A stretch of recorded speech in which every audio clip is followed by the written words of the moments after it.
Hey y'all, so this one's going to be a quick one. It's more in the realm of good to know and will have more to do with your midterm performances. I don't think it's something you could really use for this week's performance, but it's in the wheelhouse of what we're talking about, so I figure it's important to cover.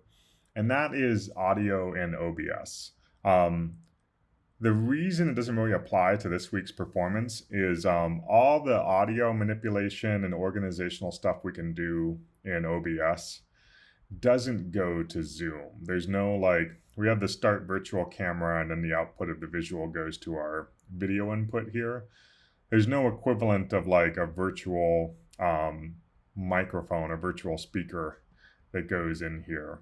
I guess it's possible there's a plugin, but I've never seen anyone. Because OBS is open source, people build stuff that you can install as it.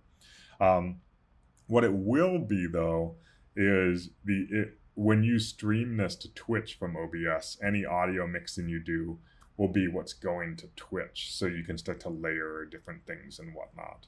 And it's relatively simple. Like anything with audio, it just gets a little confusing. Um, and that's what it is basically. You remember we have our different scenes and our sources. I can just add an audio input source. I can give it a name. I'm just going to keep it as that right there. And it lets me choose which device. Like I choose my MacBook microphone. I say okay. And you can see as I'm talking, this little meter is bouncing around. So what that would mean is during this scene, all the audio from my microphone is going to Twitch or wherever I'm streaming to. And then if I move over to this scene, there's no audio input, so suddenly it's just like no audio at all. So this way you could have like different, whatchamacalls, you could have different scenes with different, like if you wanted a backing track in one and the microphone, then you just wanted the microphone in the other, you could do that. The other thing you can also do is audio output capture. And this is kind of like that black hole thing I showed you in some sense. Like I could do black hole again as the output, whatever is playing out of black hole, I could capture. I think device default is basically just saying my computer speakers. So anything that's playing on my computer, like if I got any notifications or whatnot, like Discord and text message kind of like bumps, or if I was playing music from Chrome, it would be captured by the audio output. And you can see nothing's playing, so it's not coming through. I could adjust the volume here. I think I could even mute it really quick, like that. You can see that it worked there. And then you can also go, there's other things you can do, like you can get filters. And they're usually just like noise suppression, gain, compressors. So it's not like a, Ableton or not like crazy musical kind of filters. You could also, this in advanced audio properties, you can say like what the balance on left to right is, if you want to boost it at the bass volume. The audio monitoring is helpful.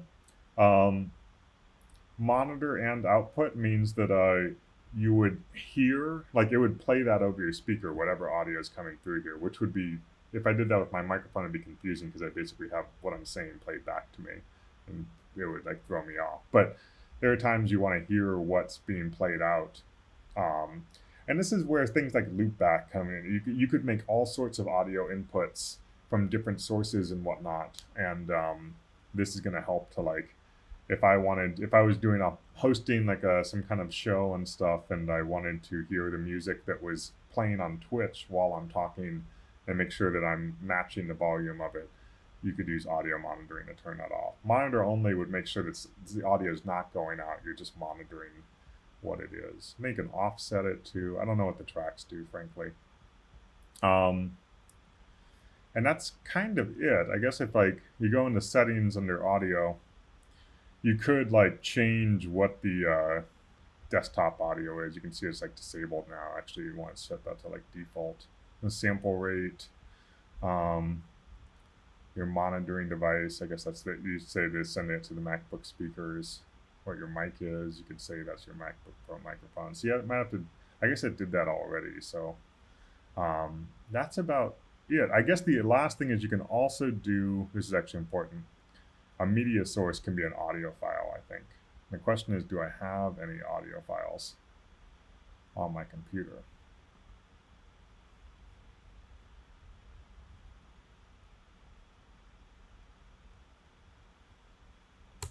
Actually, this is helpful.